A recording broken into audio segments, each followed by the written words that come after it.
Polresta Bandara Soekarno-Hatta mengungkap penyelundupan dan peredaran rokok elektrik jenis vape yang berisi obat bius etomidate. Kasus ini menyeret selebritas berinisial JF yang diduga menjadi otak penyelundupan. Etomidate yang merupakan obat bius untuk tindakan operasi terdeteksi terkandung dalam cairan cartridge rokok elektrik. Lalu untuk yang terakhir yang kita tetapkan sebagai JF, untuk perannya adalah yang pertama, dia adalah orang yang berkomunikasi dengan bandara, yaitu EDS, dalam pembawaan cartridge sport berisi liquid dari Malaysia ke Indonesia. Yang kedua, dia juga yang menyediakan kurir untuk menjemput cartridge sport berisi liquid yang mengandung etomidate.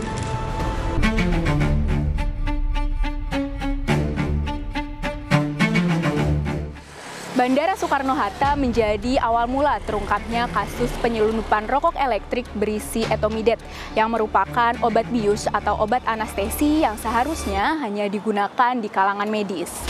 Dalam kasus ini juga menyeret salah satu nama publik figur berinisial JF.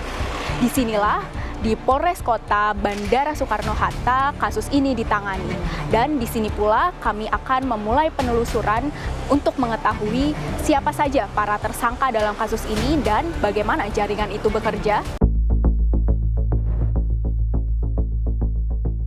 Terungkapnya peredaran etomidate dalam rokok elektrik berawal dari penyerahan sejumlah cartridge rokok elektrik oleh pihak Bea Cukai kepada polisi untuk diteliti. Barang tersebut dibawa oleh seorang penumpang WNI dari Malaysia. Kejadian ini diawali dengan penyerahan kasus barang bukti oleh Bea Cukai ke Polres Bandara Soekarno-Hatta di tanggal 13 Maret 2025. Kemudian dari hasil penyerahan barang bukti dan keterangan-keterangan awal yang diberikan kepada kami lakukan upaya penyelidikan untuk mencari dan menemukan siapa pemilik zat etomidate ini. Dalam pengembangan kasus, Polresta Bandara Soekarno-Hatta menangkap 4 orang tersangka. Zat etomidate digunakan di dunia medis dalam prosedur anestesi untuk membuat pasien tidak sadarkan diri. Obat ini bekerja dengan membuat pasien tertidur dalam waktu singkat. Kami menemui dokter spesialis anestesi untuk mengetahui lebih jauh dampak penyalahgunaan etomidate.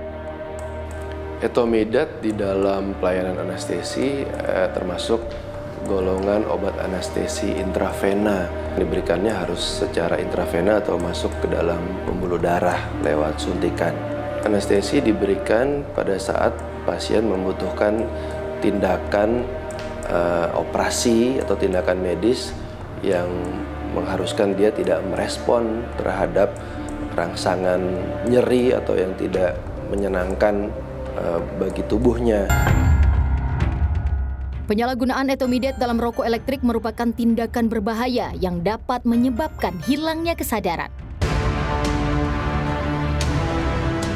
Kasus obat bius dalam rokok elektrik menjadi pengingat bahwa modus penyalahgunaan obat keras dan berbahaya terus berkembang.